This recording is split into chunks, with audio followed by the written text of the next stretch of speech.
Bir kun masjidda o'tirsam, kamerada ko'rinib qoldi qorovulxonada.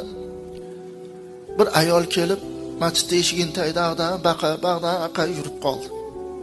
Keyin qorovulga aytdim, chiqingchi. Chiqsam, chiqdi. Domla kerak debdi. Domla sizni so'rayapti. Chiqsam, siz domlamisiz? Ha, men domlaman. 3 kundan beri meni halovatim yo'q. 3 kundan beri uxlolmayman. Juda ham kambag'alman, juda ham qiynalganman. 4 ta bolam bor, erim bor. Lekin payg'ambarimizga bo'lgan muhabbat boy kambag'al ajratmas ekanda. Shu 3 kundan beri halovat yo'q, ziyorat qilishlikni nimaga tushib qolgan, kechasi bilan yig'lab salovat aytyapman. Tavof qilsam deb zikr qilyapman deb yig'lab qoldida bugun shu ko'nglimga kelib qoldi. Shu peshin namozida jamoat bilan bir duo qilib beringlar. Meni ham Xudo nasibamni qo'shsa deb shuning uchun keldim dedi.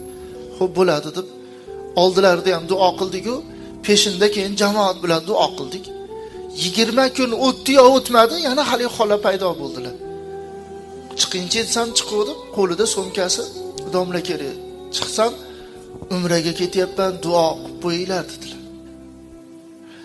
Kambag'alman dedingiz, pulim yo'q dedingiz desam, nasib ekan kelib aytib beraman o'g'lim dedilar. Keyin duolarni qildik, birar oy o'tdi-da. Bir bola keldi. Domla sizni hojona so'rayaptilar, haj qilib keldi, umra qilib keldilar, sizni so'rayaptilar. O'g'li bilan billahi bordik. Mehmonxonada o'tirgan ekanlar, kirib duoyiz Fotiha, hol ahvol so'rab, "Ha, hojola, pulim yo'q dedingiz, kambag'alman, qiynalganman, bolalarim ko'p dedingiz, umraga ketib borib keldingiz" desam, deb gapirib berdilarki, o'sha sizga borib aytib kelib kechasi bilan uxlalmadim. Kechasi bilan joy namozni ustida yig'lab chiqdim dedilar. Bir bomdodni o'qib, yana yig'lab bir tursam, bir uyqu g'olib qildimi, bir peshonamni sajdaga qo'yib tursam, eshik taqraqa taraq bo'lib qoldi.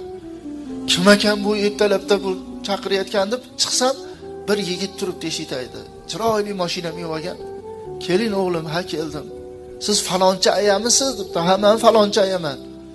"Nimaga keldingiz?" "Sizni men umraga jo'nataman" dedi. "O'g'lim, hazillashmang. Yuragim chataq, 3 kundan beri, 4 kundan beri halovatim yo'q, bezotaman" desa, "Men ham 4 kundan beri bezotaman. Chunki Rasululloh 4 kundan beri tushimga kiradilar. Falon joyda falon ayol bor. Shu ayolni meni ravzamga jo'nat, qiyomatda albatta seni